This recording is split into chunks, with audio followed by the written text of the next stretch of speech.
class. Today I will be discussing film 4 on David Hockney and knowledge. So the question I'm going to be answering today is, who is David Hockney? And should we believe his stories? Because I guess some people don't, so we'll find out. So according to artnet.com, David Hockney is a 20th century British artist, and he went to the Royal College of Art in London and then studied under Francis Bacon and Pete Lake. The website claims that he is known for serial paintings of swimming pools, portraits of friends, and verdant landscapes, end quote.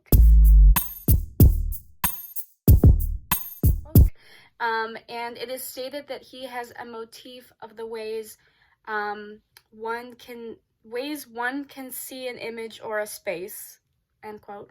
And he is known for exploring how photography affects painting as well as everyday life, which seems to make sense because he talks so much about the camera obscura in this documentary we watched this week.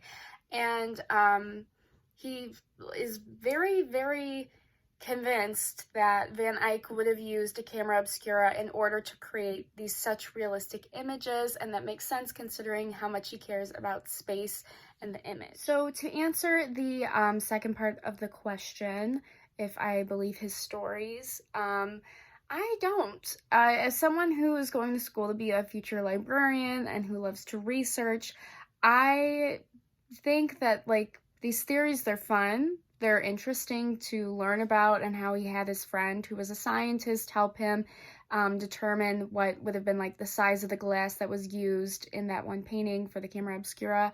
It's is it true though? It seems like he's kind of manipulating the information to match the paintings just to kind of prove his point. And considering his background with photography, it makes sense that he wants this to be believable.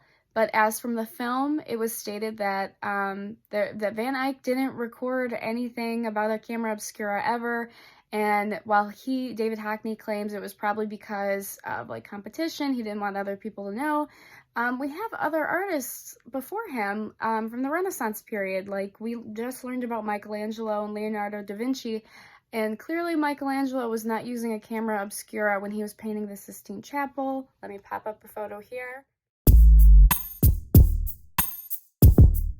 And so Hockney's argument is not really believable. And I'm going to go a little bit more in depth and kind of compare my thoughts, my opinions that I took away from this documentary to an article by the New York Times that is based off of this documentary. And the main point that they mention in Paintings Too Perfect, The Great Optics Debate by Sarah Boxer, this is a 2001 article, they start the article off with, 3 years ago, the artist David Hockney realized that he could not draw like Ingres. Worse yet, he thought that Andy Warhol could. Warhol's drawings were confident, quick, and correct. They had the cool assurance of a photograph. The reason was clear. Warhol made his drawings by tracing photographs. Well, we knew that about Warhol, but I am a little, not the fact that David Hockney's well, I can't draw like that. Well, other people can. And so it doesn't really make sense to me that his first assumption is, well, there's no way they could have had that talent.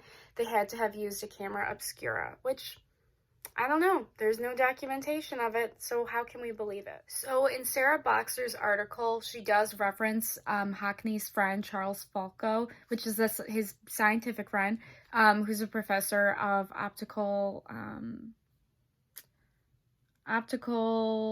sciences, and she mentions too that, and I quote, that they presented their case in the 75-minute documentary film, which is, I'm assuming, the one we watched, and she also states in that they gave no documentary evidence of optical instruments. Instead, they showed how the paintings gave themselves away. So again, that's not really enough proof. It's just more so trying to prove an idea, but kind of manipulating it, manipulating the data in order to prove yourself correct, which isn't always good. That's not good.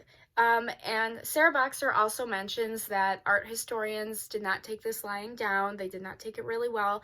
And she references Keith Christiansen, a curator at the Metropolitan Museum of Art.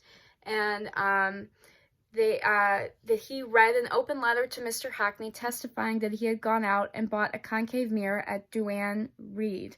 His verdict: the projection of the mirror through onto his paper wasn't clear enough for him to make a decent drawing. Besides, he added, there's plenty of evidence that artists like Michelangelo, which I already mentioned, Raphael, and Caravaggio had no need for fuzzy upside-down images. They made freehand preparatory sketches instead. So this is just another person in the art world that does not believe Hockney either. It's very hard to believe someone without any evidence, and I think this is really a lesson people need to learn, that you can't just assume things, or you can't manipulate data to make yourself right. And that's pretty much it for today. Thanks for watching.